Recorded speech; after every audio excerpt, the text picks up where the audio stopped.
श्रीमती शोभा बचाव। धन्यवाद सभापती महोदय।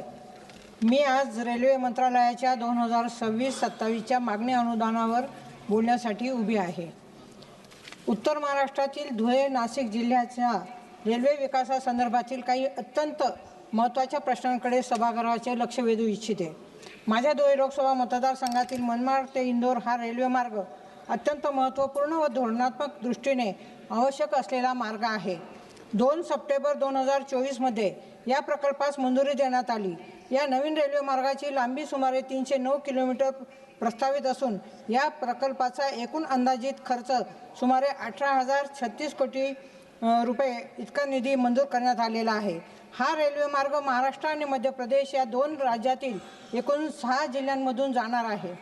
यात महाराष्ट्रातील नाशिक धुळे तर मध्य प्रदेश राज्यातील धार खरगोन बडवानी आणि इंदोर या जिल्ह्यांचा समावेश आहे। या मार्गावर सुमारे 30 नवी रेल्वे स्थानके प्रस्तावित असून पैकी मनमाड मालेगाव धुळे शिंदखेडा शिरपूर सेंधवा राजपूर धरमपुरी धार आणि इंदोर ही महत्त्वाची ठिकाणे आहेत।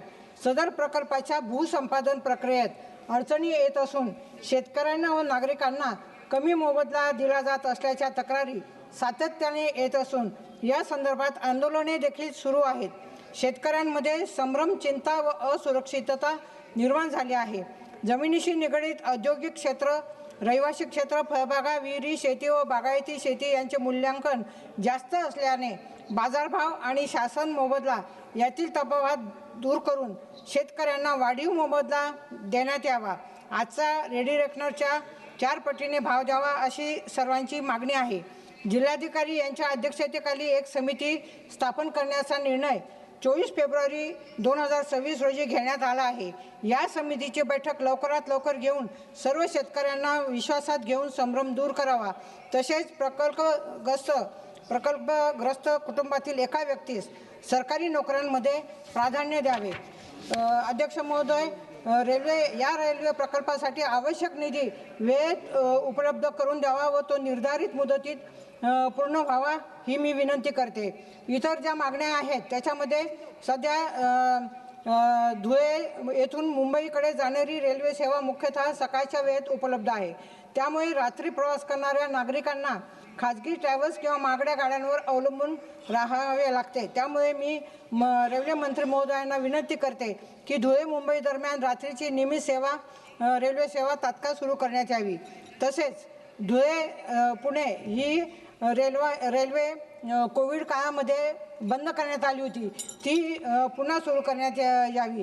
कारण तिच्यावरती हजारो विद्यार्थी नोकरदार छोटे मोठे व्यापारी व उद्योगधंदे करणाऱ्या नागरिकांना मोठ्या अडचणींना सामोरे जावे लागत आहे। त्याच्यामुळे मी विनंती करते की ही सेवा तात्काळ सुरू करण्यात यावी। एकच मिनिट अध्यक्ष महोदय, धुळे मुंबई वंदे भारत एक्सप्रेस सुरू करण्यात यावी। त्याचप्रमाणे धुळे पुणे ही देखील वंदे भारत एक्सप्रेस सुरू करण्यात यावी। नाशिक पुणे रेल्वे मार्ग नारायणगाव मार्गे विकसित करावा। नाशिक धुळे नवीन रेल्वे मार्ग विकसित करावा। तसेच नाशिक रोड रेल्वे स्टेशनचे अमृत भारत स्टेशन योजनेअंतर्गत आधुनिकीकरण करावे। तसेच उत्तर महाराष्ट्रात कृषी मालवाहतूक टर्मिनल लासलगाव व नरडाणा येथे उभारावे आणि नागपूर अहमदाबाद प्रेरणा express Surat Bhagalpur express Puri Ahmedabad express या लांब पल्ल्याच्या रेल्वे गाड्यांना शिंदखेडा स्टेशनवरती थांबा देण्यात यावा। ही सर्व कामे पूर्ण झाल्यास उत्तर महाराष्ट्र हा देशातील एक महत्त्वाचा आर्थिक आणि लॉजिस्टिक कॉरिडॉर म्हणून विकसित होईल। माननीय रेल्वे मंत्री या मागण्यांचा सकारात्मक विचार करतील अशी मला खात्री आहे। धन्यवाद अध्यक्ष महोदय। धन्यवाद।